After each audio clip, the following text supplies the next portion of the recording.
sit down. We are going to get started here really quickly.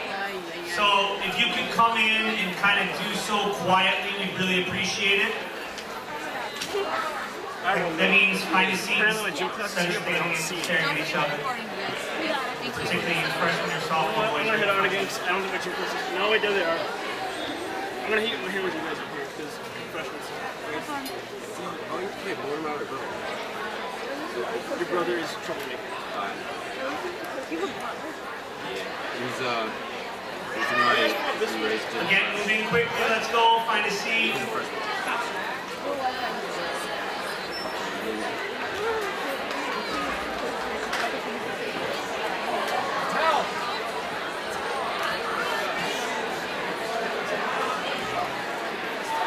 Okay, like I said, we're going to get going early, so if you could please sit down and listen up, that would be much appreciated. I'm going to welcome to the stage Senior Kathleen McManus.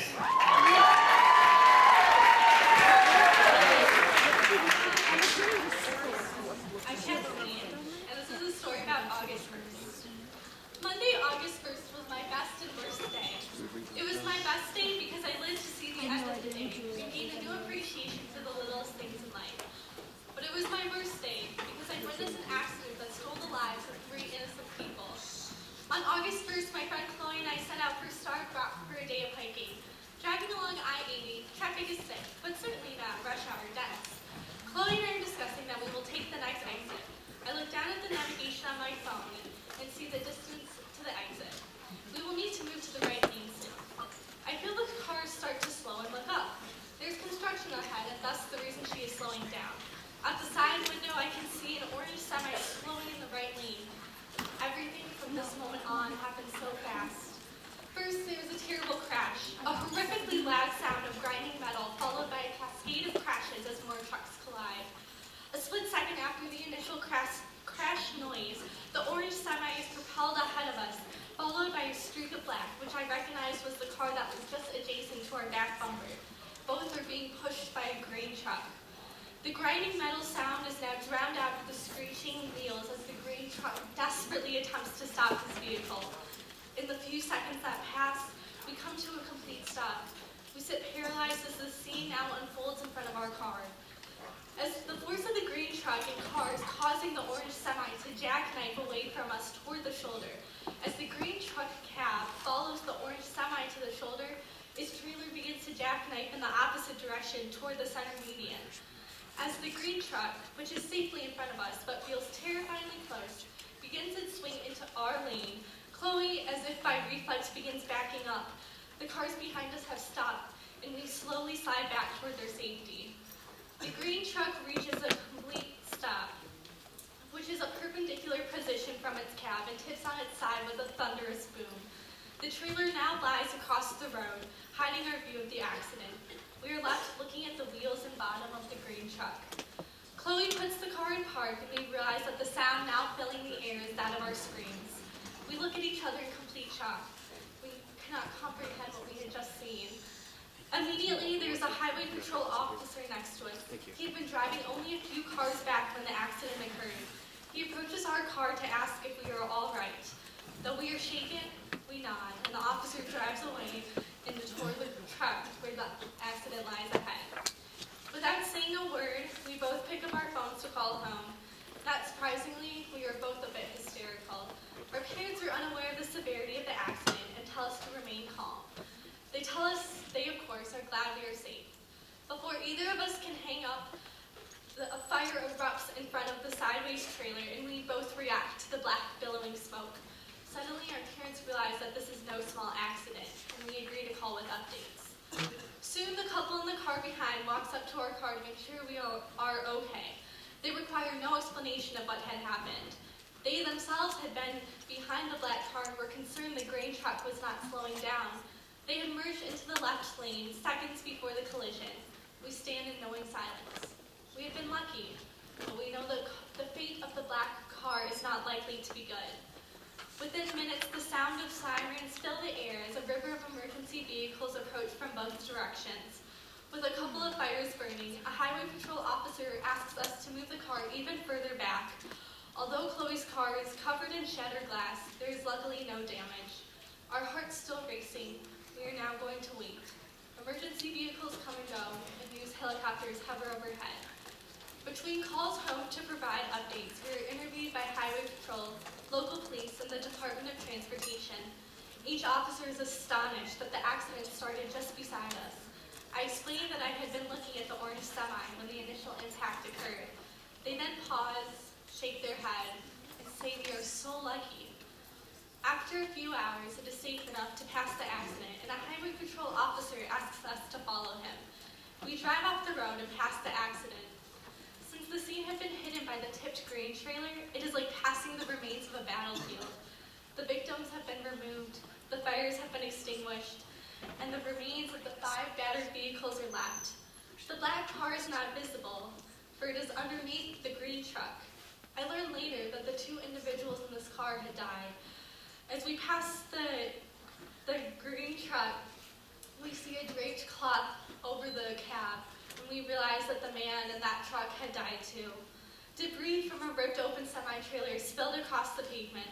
Emergency workers or perhaps accident investigators are still on site. The whole scene will forever be sketched in my mind. Needless to say, we did not continue on to Starved Rock, but returned home. Hugging my parents after that fateful day, I came to a realization. It was moments like these that I take for granted each and every day. Coming home after long days to dinner with my family is one of the most scheduled parts of my day. But just like that, it could have been taken away. For me, knowing I witnessed 3 innocent people's deaths makes it my worst day. But I gained a new appreciation for the simplest parts of everyday life. As I prepare for college, I recognize now how much my world is going to change, how many last times I'm experiencing, and how crucial it is for me to enjoy and experience each and every part of the day. Thank you.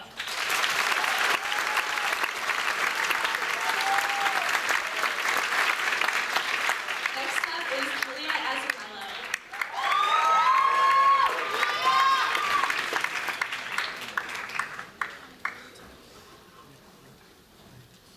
Hi, I'm Julia Azzarello. Shout out to Mrs. Ang, 7th period AP Lit class. I hope that I do this right on the So I wrote a piece, this was for a college essay, and the prompt was, some students have a background, identity, interest, or talent that is so meaningful, they believe their application would be incomplete without it. So I wrote about art, and behind me is a slideshow of some of the art that I've done throughout high school. So I always start with the eyes. I sharpen my pencil, sit down at my easel, and lightly sketch 2 almond-shaped ovals. As I feel the pencil drag along the canvas and watch my fingertips become gradually stained by graphite, 2 eyes begin to stare back at me. Everything else falls in. A nose and a pair of lips, delicate eyebrows and wisps of hair, framing those 2 eyes that seem to give life to the 2-dimensional portrait lying on my canvas. I've come to recognize this life in myself and others, characterized by the spark behind a child's eyes when she proudly signs her first painting, and the pulse of electricity running through my fingertips the second I pick up my brush. That same electricity pulsed through me as I stood in the Musée d'Orsay, staring up at William Bouguereau's Birth of Venus, hypnotized by the richness of the skin and the trail of shadows clinging to the body's every curve. Something seemed to glow from inside the canvas, underneath the thick layers of paint and pencil, highlighting the nearly imperceptible blues and purples masked by the beige glaze of skin tone. There are pieces of art that evoke a certain feeling in me, as if I could reach out and touch it to absorb some of that glow lighting up the painting from within. As I pulled out my own sketchbook and began to draw, I felt as if I was being wrapped up in the canvases of the old masters, until I was just another part of the museum itself, as still as the statues surrounding me, except for my right hand sketching away. Another place where that spark behind a child's eyes seemed brighter is at Positive Strokes Art School and Gallery, where I teach art classes to children and teens. The second I walk into the studio, I can immediately smell the unique perfume that screams art to me. Turpentine wafting through the air and the scent of spilled oil on old wooden easels. I took 2 classes a week, beginning in 1st grade, and attended religiously, only becoming more obsessed. I looked for more ways to be involved in the studio as a student. I helped run the summer camps, sold raffle tickets for the annual scholarship fundraiser, and volunteered to paint faces for our fall shows until I was hired to teach the same classes I used to attend. Pride surges through me every time my boss says, "If you need any help, just ask Julia." Through my job, something I've never actually characterized as work, I've witnessed firsthand the impact art makes in a child's life. Our yearly scholarship fundraiser, which raises money for students who can't afford classes, has taught me to appreciate the opportunity to return to the most basic act of creation, something I believe is irreplaceable to a generation of kids raised with iPads in hand. My boss, Marlene Wood, taught me one of the most important things I've learned both in art and life. She always says, "It's your painting." As an artist and person, I have the power to choose what I make of my life.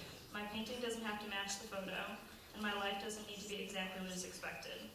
Through this perspective, art has given me the opportunity to take a step back from the chaos of my life and step into that light that seeps through the canvas. Thank you.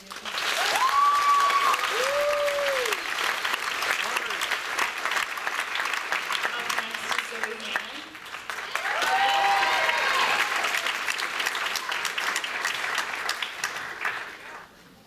Hey guys, shout out to Miss OD's 7th hour class. This piece is titled, "Laughter is a Coping Mechanism." Laughter brings people together. It's a natural human reaction that is accompanied by a smile and the occasional snort. How would you bond with your family and friends without joking around? There has to be a time to let loose and have fun, or else you'll overwork yourself. Laughter has influenced my life in countless positive ways. For starters, junior high, a breeding ground for adolescent angst and immaturity. I sported brightly colored eyeshadow and a confidence only oblivious tweens have. Avril Lavigne understood me. My mom didn't. Sorry, Mom. I considered myself unique for sure, and never really knew when to stop making sarcastic comments. It was a dark but vital time. One day, in 7th grade science class, my friend Molly said something that my pubescent mind found funny. After my laughing fit, one of my acquaintances said, "Wow, your laugh sounds like a dying goose." I was taken aback. In that moment, I thought to myself, heck yeah, it does. Of course I shrugged off the comment and kept laughing. Even at that condescending and judgmental point in my life, I didn't care what people thought. All I knew was that I loved the feeling when you're laughing with people you care about and you can't seem to comprehend what's going on around you. Laughter has become a sort of coping method for me. A fail-safe way to bond with people and make the most of each day. When I struggled to finish that last push-up, I collapsed to the ground and laughed with my friends. If faced with an awkward situation, I turned to jokes to break the tension. If you relax and seem comfortable and outgoing, other people will relax too. One of my favorite things is hearing everyone's quirky laugh. They're all specific to that one person. We all have a friend whose joke isn't funny, but we couldn't help laughing when they crack up at their own cleverness. I've made countless friends by telling a few jokes until they realize that I'm an idiot, and it's okay if they are too.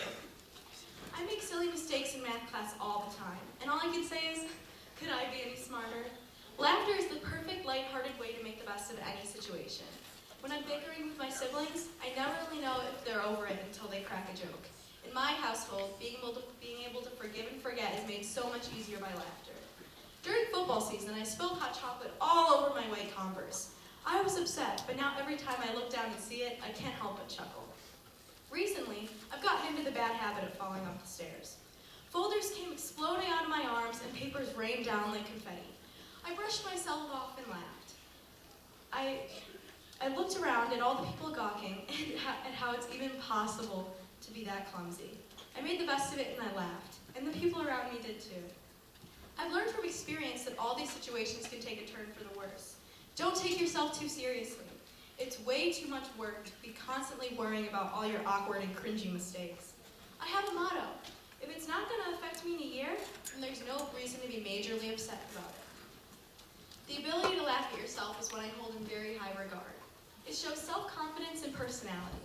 I find that people who don't take themselves too seriously are the easiest to build relationships with, especially in high school. There's going to be so much petty drama that the worst thing to do is to get involved.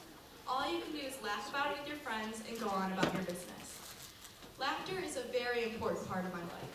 Without laughter, we'd all be sullen-eyed, worried, sick teenagers who can't have a good time. Be spontaneous. Dance around your room to TikTok by Kesha. Laugh at all the bad puns you hear. Enjoy yourself and make the best of every situation. And most importantly, if someone tells you that your laugh sounds like a dying goose, shake it off and laugh about it with your friends. Thank you.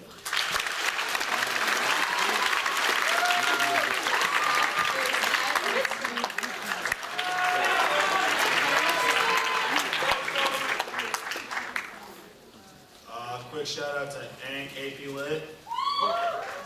That's not my class.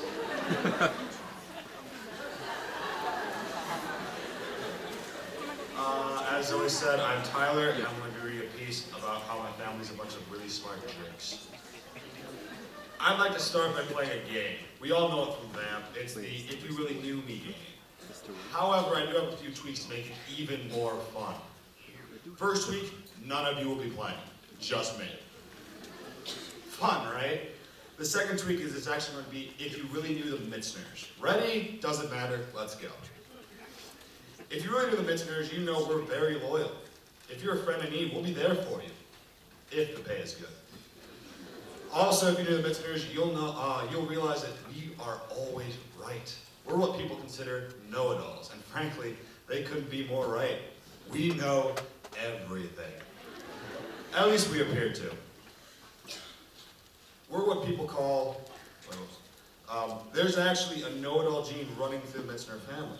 Oh, and before you try and say that's preposterous, remember, I'm a know-it-all, I kind of know what I'm talking about. The discovery of this genetic miracle was in the summer of 2014. I was talking to my brother's friends from college, Brett and Nick. They remarked about how their high school nickname was the Highlanders. Being the amazing student of history that I was, I made a comment about William Wallace, the most famous Highlander. When they didn't realize who I was talking about, I may have ranted and told them to go educate themselves. For those of you who don't know, which I'm assuming is a lot of you, that's the equivalent of saying, go F yourselves. Not sure if they knew that, but either way, they weren't very happy. Later at dinner, they were telling everybody how I was as bad as my siblings Jackson and Claire when waving my superior knowledge in front of everyone else's faces. We began to see a pattern. A little while later, my dad asked Nick if he enjoyed the catfish, to which Nick said, I'm not a fan of seafood. It was when my dad replied, it's a river fish, it's not seafood, that we realized we have an issue in the family. Now, if you're thinking this is a family of douchebags, first of all, how dare you? Second of all, you're completely right. Often we come off as pretentious assholes, and that's not even when we're trying to. Jackson's still trying to figure out why he won the second biggest ego in a senior superlative. I find that funny because he took a religious studies minor for the sole purpose of arguing with religious zealots.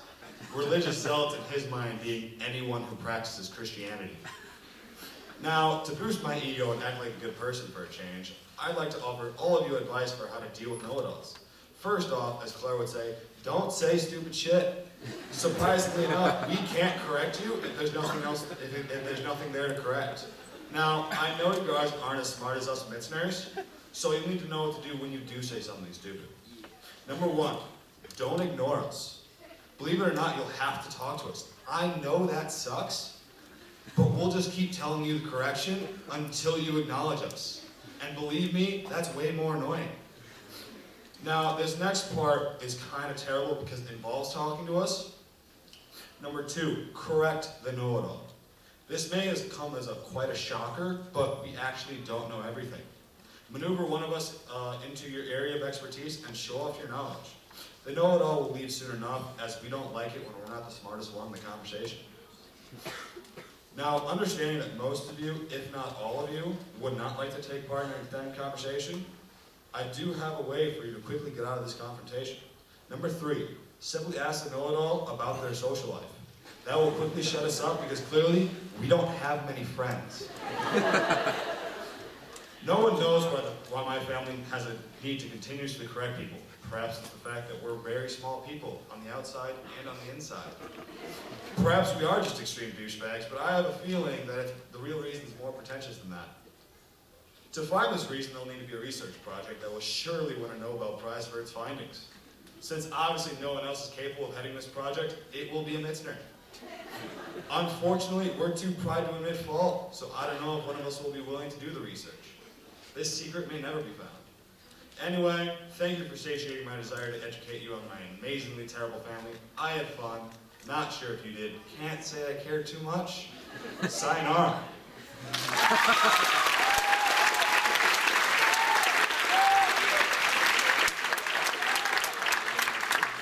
Up next, the amazingly talented Maddie Stelk.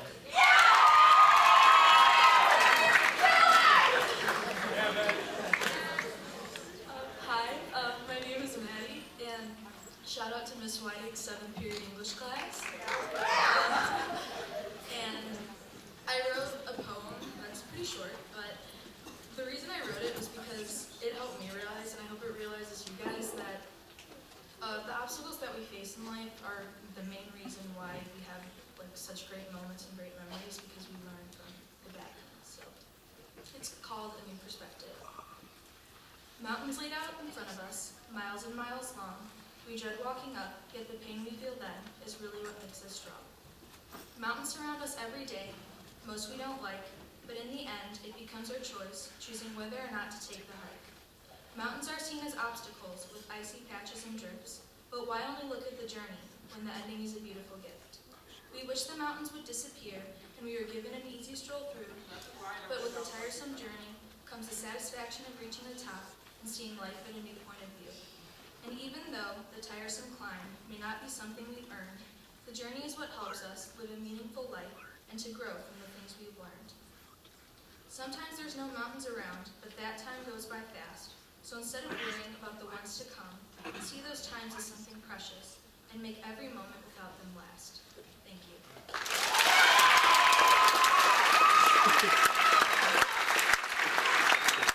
And up next is Natalie Jakubowski.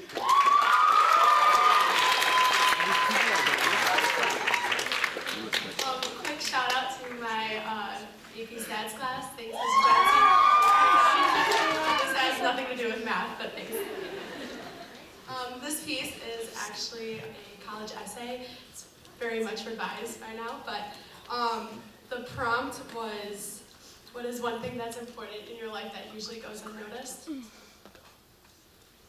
My passport sits idly in the shelf above.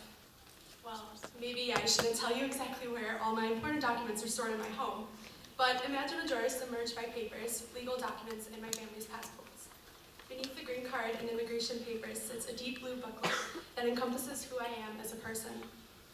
My passport on the daily goes quite unnoticed, but it is a symbol of my freedom, my rights, and most importantly, juxtaposes the maroon booklets that belong to my parents. Growing up in a dual-speaking household with immigrant parents, my life as a first-generation American was very much different than the lives of my mainly American friends, whose ancestors migrated here decades, if not centuries ago.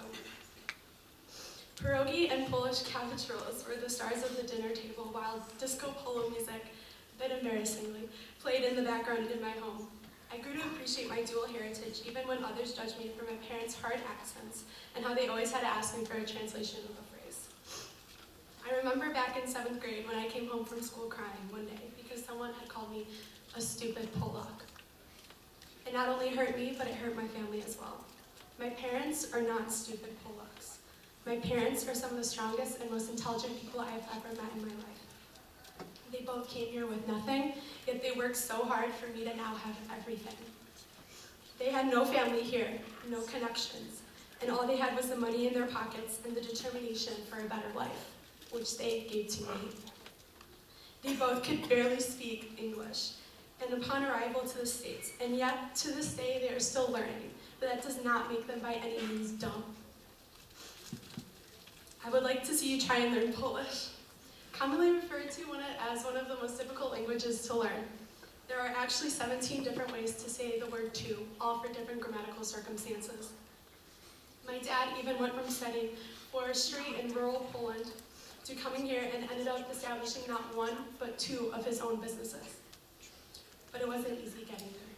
My passport, even though it yields the words U.S. citizen on it, is a token reminder of my parents' struggles and hard work as foreigners in the United States. Besides allowing me to have the opportunities that I have now, observing my foreign parents taught me about life, liberty, and the pursuit of happiness. They molded me into the person that I am today, hardworking, grateful, and ambitious. From them, I learned about taking risks and why I should take any opportunity handed to me because many don't have the same chances. They showed me how freedom in many parts of the world is not free and to strive to help others. Above all, they made me into a person who is truly grateful for life in both its highs and lows. My parents gave up everything they had for me to be able to strive on the red, white, and blue soil of the United States of America. And that is precisely why my passport, my citizenship, holds such an important place in my heart. Thanks, Mom, I see you. And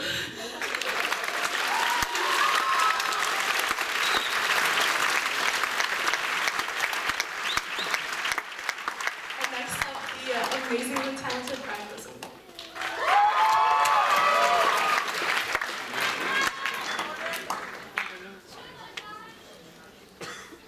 Hello. This is a piece I wrote about the one that got away. It's called Milk. She was an older Irish woman with milky skin and a laugh more magnetic than the whizzing sound of matchbox cars shooting down the track. When she walked or talked or yelled at me, I watched with keen eyes, and she, in turn, watched me watch her. If you had asked me at the time what I had felt for her, I would have told you that I was in love. If you had asked her what she felt for me, she would have told you that I was 6 and she was 16. I still think she was into me. If she wasn't into me, then why did she care so much when I tripped and landed on the wood chips, or when I slammed my fingers in a drawer? She was, however, both my babysitter and my neighbor, and I was smart enough not to make a move. If I made a move and our love was discovered, who knew the wedge that they would drive between us? Society would feel threatened by us, by a love strong enough to bridge the gap of time. And when society is threatened, it lashes back like a whip. One steamy July night, I knew that she would be babysitting me, and I was filled with childish anticipation. My parents would be at a birthday party in the city, and I would have plenty of time to make my move. Love, like cheese, needs time. Like cheese, love also goes well with wine, but 6-year-old me did not know this. For the sake of the story, let's call my lover Bridget. I chose the name Bridget because that is, in fact, her real name. That Friday afternoon, I came in from sprinkler jumping and scooter riding in order to shower off dried mud and comb my hair. I put on my tiny, child-sized khakis and a wrinkled burgundy button-down. If my siblings noticed an unusual increase in my formality, they didn't mention it. When the doorbell rang, I yelled that I would get it. Then I froze. If I got the door, then she would know. If she knew, she would see my actions as too obvious, too immature. I had to play it cool. Being the adult, my mom got the door while I sat casually at my kitchen table, eating pizza with a fork and knife. When Bridget entered the room like a warm breeze, my heart stopped beating. Sup, Bridget? She just laughed. Hello, Brian. I smiled knowingly back at her. My parents left, and my siblings and I finished our pizza. With Bridget, we sat on the floor and struggled to assemble the board game mousetrap. After all my mice were trapped, I lost the game and started crying. Rage at my siblings consumed me. How could they do this to me? How could they make me look like a failure? How could Bridget expect me to provide for her? For us, for our children, if I couldn't win a game of mousetrap. In this moment of desperation and of darkness, I knew that it was time to make my big move. I had to show her that I could be the strong, confident man she needed. Thankfully, I had a secret talent that would do the trick: milk drinking. This, of course, would be my method of seduction. When she saw that I could drain an entire gallon of Dean's pasteurized skim milk, she would forget about our parents, the age difference, and her much taller boyfriend. And so I drank, pounding back cup after cup of cold milk. A quarter of a gallon was downed, then a third, then a half, then 2/3, and then something bad started. The same milk I was guzzling for Bridget's wide-eyed, lovesick gaze started to climb its way back up. I was about to throw up 3 quarts of milk. I tossed aside my blue plastic cup and ran towards the bathroom. Bridget yelled from behind, asking if I was okay, and as I turned to face her, I fell backwards, and instead of words coming out of my mouth, vomit shot like a lactose switch. Sorry, roll first. Thankfully, Bridget was safe from my spray, but I was not. My shirt, my burgundy button-down shirt, was soaked like a ShamWow on a summer camp day trip to a swimming pool. My tailbone hurt, but my ego was shattered by the blow. We froze for a moment. Bridget stared at me with wide eyes, and I couldn't tell if she was impressed by my dedication or horrified that she would have to clean up pre-digested milk. I rinsed my shirt in the sink and threw it in the empty washing machine before showering and snuggling in my bed. Bridget grabbed the paper towels and disinfectant and cleaned the floor. My parents were home in 45 minutes. They paid Bridget extra, and she left without a goodbye. She never babysat for us again. Whether my parents were too ashamed to ask her or whether she just didn't want to see me, I don't know. She went to college and moved to Florida, and I made a Facebook just to look at her pictures. This world chooses tranquility above chaos, chill over passion, and apathy over emotion. But life isn't about sitting around and watching your older lover move to Florida. Life is about drinking milk to impress someone only to throw it up and then watching them crawl on their hands and knees to clean it up. Bridget is married now. I know this because of the pictures she posted on social media. But if I hadn't made that jump, if I hadn't shown her how much milk I could drink, I would have assumed that she moved on because I didn't give our love every ounce of effort that I could. I don't have that regret, because I gave our love 128 ounces of effort. If you're out there, Bridget, call me.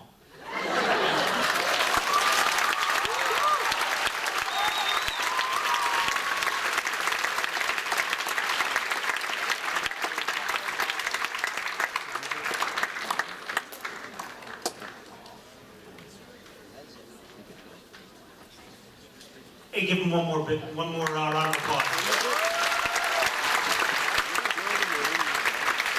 Usually we can fill this time with extra pieces, but we're a little short up here. I think we thought we were going to go to the bell, if you will. But if you have some questions for them, now would be the time. Questions of how to pick up women. She go to school here. You could totally creep on her yearbooks. I figured you would. So do we have any questions? What do you got? Does Bridget know that he follows her? I think she means on Facebook only. Right. She confirmed my friend request. Yes. Somebody else. What you got? Can he drink an entire gallon of milk? I have since discovered that I am lactose intolerant. Quick answer, no. That would also symbolize your relationship with the older woman. Sorry. Somebody else.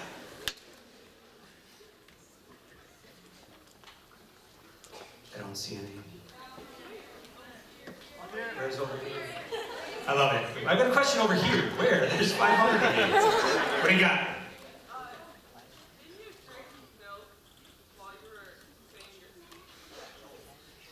Didn't he drink milk while he was reading his piece? I purchased the milk but had a friend drink it for me, and then fake drank milk during my piece before committing offense.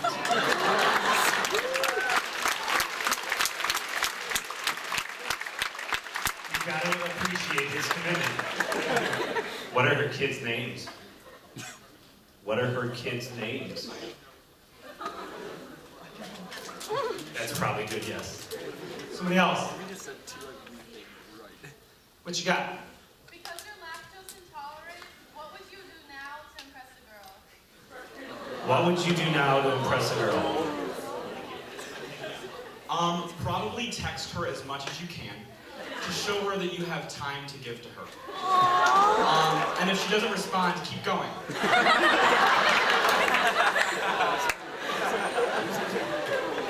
I feel like he's the love doctor. You should start your own podcast. What do you got? How long did it take you to write that piece? I'm gonna stay over here, you're pretty loud. A couple of days, like 3 days to write about time to edit. No love for that one? Clap after every other one. What you got? I have a question for the panel. What is your spirit animal? We made it so long without that absurdity. I will go ahead and hand over the mic. Come back to me. A wolf. A gazelle. Fried Rosamund. A sloth. My sister actually got me a sloth calendar for Christmas. So, yes, Sarah, yes. Probably a dachshund. They all thought you'd say cow. What do you got up there?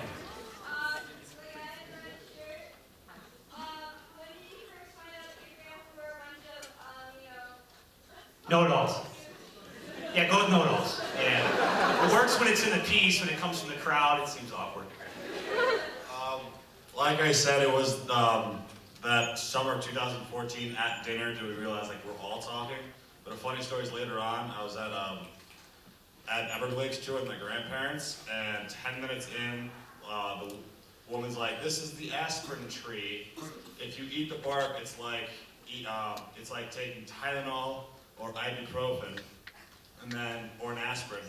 Then later on, after 50 minutes, tour's over, my grandpa, who's a pharmacist, walked down and took a 10-minute explanation on the difference between ibuprofen and Tylenol. And his justification was that he was saving lives.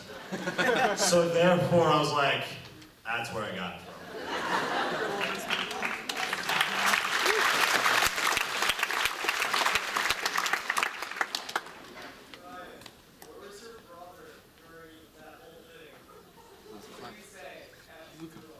He wants to know where his brother was.